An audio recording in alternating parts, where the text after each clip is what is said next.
շատ դժվար ժամանակներ են Ուկրաինայի համար, սև ամպերը շարունակում են կուտակվել, ճնշումը ստորագրելու այդ 28 կետից բաղկացած խաղաղության պլանը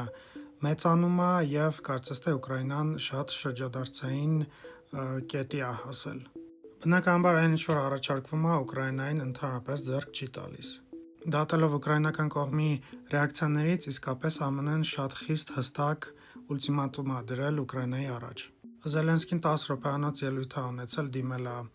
ուկրաինացիներին և ասել է, որ իրենց պատմության մեջ ամենադժվար պահերից մեկն է սա։ Ասել է, որ Ուկրաինան շատ դժվար ընտրության առջև է կանգնած, կամ արժանապատվության կորուստ, կամ կարևոր գործընկերոջ կորուստի ռիսկ, նկատի ունի ԱՄՆ-ն։ Նաև ասել է, կամ պիտի համաձայնվենք այդ 28 բարդ կետերին, կամ մեզ սպասում է ամենադաժան ու դժվար ձմեռը։ Զելենսկին միևնույն ժամանակ ասել է, որ կաշխատեն ալտերնատիվ պլանի վրա և այսօր արդեն և մեից էլ հայտնեցին, որ Գերմանիայի, Ֆրանսիայի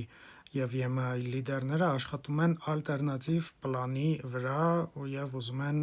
առաջարկեն այդ պլանը ԱՄՆ-ին։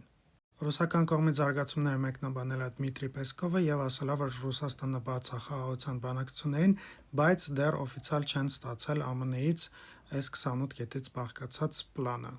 Ուկրաինացիները կարծես թե իսկապես պանիկայի մեջ են, որովհետև շատ բարդ իրավիճակում են հայտնվել ու պարզ չի ինչ կլինի։